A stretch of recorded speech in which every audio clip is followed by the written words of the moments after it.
बहुत दिनों से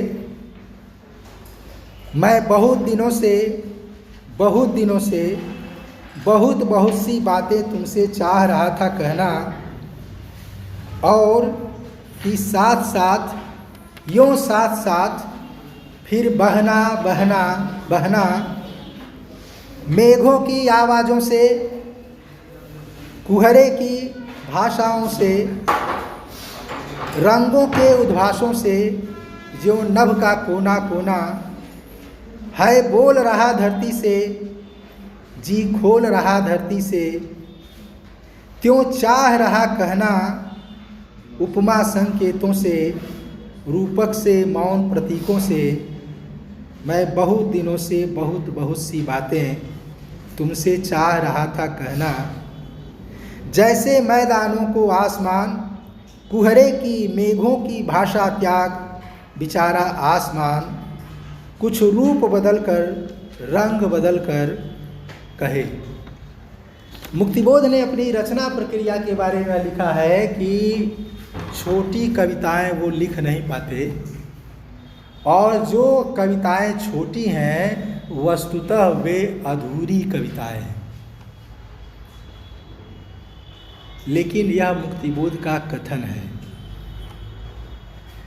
क्योंकि मुक्तिबोध बराबर अपनी रचनाओं को लेकर कसमकस में रहते थे कि उन्होंने जो सोचा है, जो भाव और विचार कविता में भरना चाहते हैं, कविता उस रूप में बन पड़ी है कि नहीं, रची जा सकी है कि नहीं, इस पर वो विचार करते थे और बराबर असंतुष्ट रहते थे। संभव है इसी दबाव में उन्होंने ऐसा कहा हो। और कोई भी रचनाकार होता है तो उसकी कुछ रचनाएं अधूरी रह ही जाती हैं, तो उनकी कुछ रचनाएं अधूरी रह गई होंगी। लेकिन यह जो कविता है बहुत दिनों से, इसको पढ़ने से यह लगता है कि यह एक मुकम्मल कविता है, कहीं से अधूरी कविता नहीं है।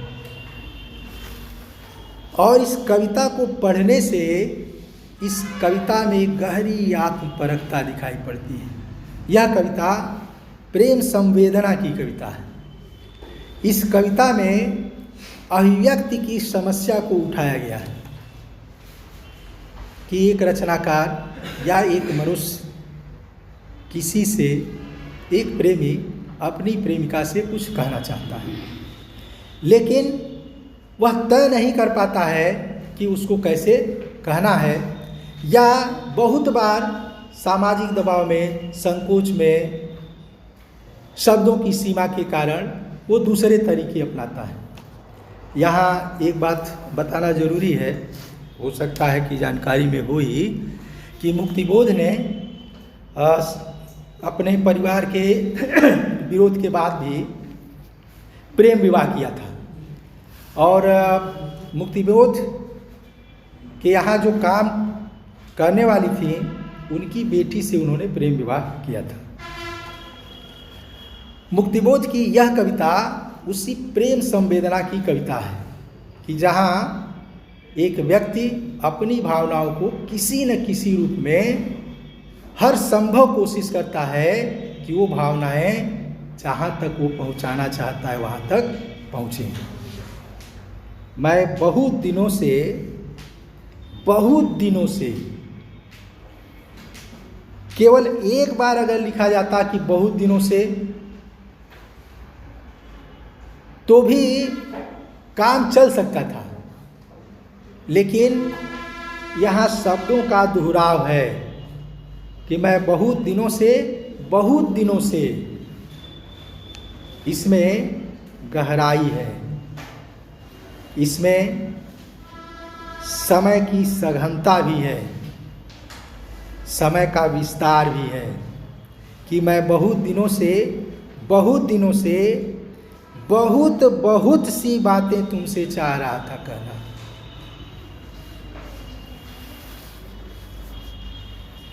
भगवत रावत नाम के एक कवि हैं, भगवत रावत की एक कविता में आता है कि मैं बहुत दिनों से मिलना चाह रहा हूँ एक ऐसे व्यक्ति से जिसके मिलते ही गले लगने पर दोनों की कमीज में रखे चश्मे के फ्रेम दबकर टूट जाएंगे। बातें करते करते बीत जाएगी रात और खाना रखे रखे ठंडा हो जाएगा। जब दो लोग मिलते हैं, अगर दोनों में आत्मीयता न हो, सामान्य संबंध न हो, तो प्रायः बातचीत हो नहीं पाती। दोनों सोचते विचारते रहते हैं कि क्या कहा जाए, कौन सी बात की जाए। कभी वो मौसम की बात करते हैं, कभी राजनीति की बात करते हैं, कभी कोई बात करते हैं। और अगर दो लोगों में आत्मीयता होती है तो बात खत्म ही नहीं होती है। बात खत्म होने का कोई अवसर ही नहीं मिलता है। बात से बात निकलती चली जाती है और समय वैसे ही बीतता चला जाता है, जैसे भागवत रावत ने अपनी कविता में कहा। मुक्तिबोध वही कहते हैं कि बहुत बहुत सी बातें तुमसे चाह रहा था कहना। बहुत दिनों के बाद किसी माँ और बेटी की बातें सुनो, उस बेटी की जिसके बच्चे भी हो गए। जब उनकी आपस की बातचीत होती है तो मोहल्ले के कुत्तों की बातें भी उसमें शामिल रहती हैं कि फला के यहाँ जो कुत्ता था ना, फला दिन मर गया। पूरे पास पड़ोस नाते रिश्तेदार सारी बातें होती हैं और तो भी बातें खत्म नहीं होती। तो मैं बहुत दिनों से बहुत सी बातें तुमसे चाह रहा था कहना, और कि साथ साथ यों साथ साथ यों साथ साथ साथ साथ यों साथ साथ, अर्थात कि अब कहने का अवसर मिला है। तो अब जो जैसे कहने का अवसर मिला है, ऐसे बहुत दिनों से कहने का अवसर मैं चाह रहा था और बहुत सी बातें करना चाह रहा था। और कि साथ साथ यूं साथ साथ फिर बहना बहना बहना, साथ साथ बहना। बहती हवा है, बहता जल है, लेकिन ये साथ बहने का मतलब एक रस होना है कि जब दो लोगों में आत्मीयता होती है तो दोनों के दोस्त और दुश्मन सब एक ही होते हैं। यहाँ तक कि व्यक्ति आज की भेंट है लेकिन वो अतीत से भी उसको जोड़ लेता है। दोनों का अतीत भी एक दूसरे से जुड़ने लगता है, वो उसको जोड़ने का रास्ता तलाश लेते हैं। तो इस तरह की एक रास्ता, इस तरह की आत्मीयता दो लोगों में विकसित हो जाती है। साथ साथ यूँ फिर बहना बहना बहना। केदारनाथ अग्रवाल की कविता पढ़ी होगी, माझी न बजाओ बंसी। उस कविता की अंतिम पंक्तियां हैं, माझी न बजाओ बंसी मेरा मन डोलता। पहली पंक्ति है, अंतिम 3 पंक्तियां हैं, मेरा मन डोलता माझी न बजाओ बंसी मेरा तन डोलता। मेरा तन डोलता तेरा तन डोलता, मेरा तन तेरा तन एक बन डोलता। दोनों के अतिशय निकटता का, एक रास्ता का, आत्मीयता का वर्णन है। मुक्तिबोध उसी की ओर संकेत कर रहा है कि साथ साथ फिर बहना बहना बहना। मेघों की आवाज़ों से, कुहरे की भाषाओं से, रंगों के उद्भासों से, जो नभ का कोना कोना है बोल रहा धरती से, जी खोल रहा धरती से, त्यों चाह रहा कहना, उपमा संकेतों से, रूपक से, मौन प्रतीकों से। यहाँ धरती और आकाश के बीच की प्रेम संवेदना का वर्णन है, एक कल्पना है, और दूसरे कवियों ने भी इसका वर्णन किया है। आगे के यहाँ आता है, भूमि के कंपित उरोजों पर झुका सा आकाश के लिए। कवि अब संकेत में बात कहना चाहता है कि कैसे वो कहना चाह रहा था, मेघों की आवाज़ों से, कुहरे की भाषाओं से, मानो आकाश अगर गर्जना करता है,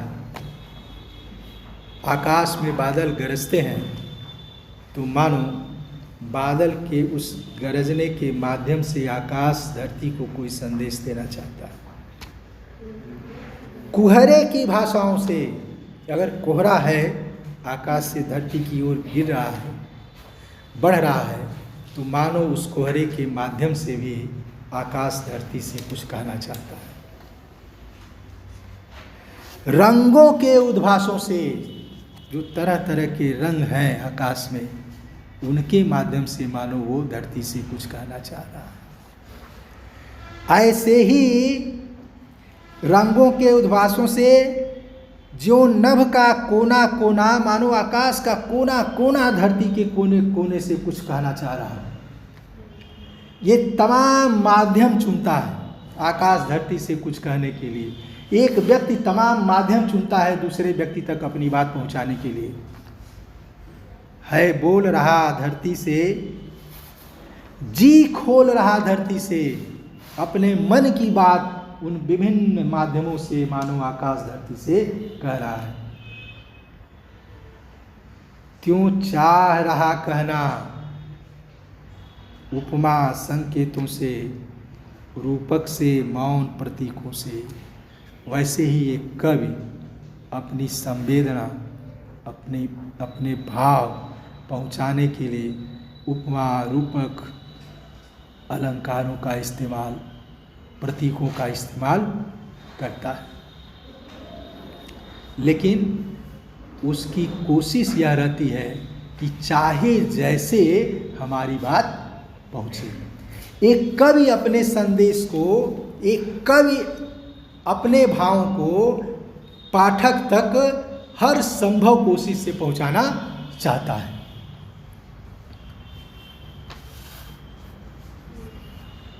मैं बहुत दिनों से बहुत सी बातें तुमसे चाह रहा था कहना।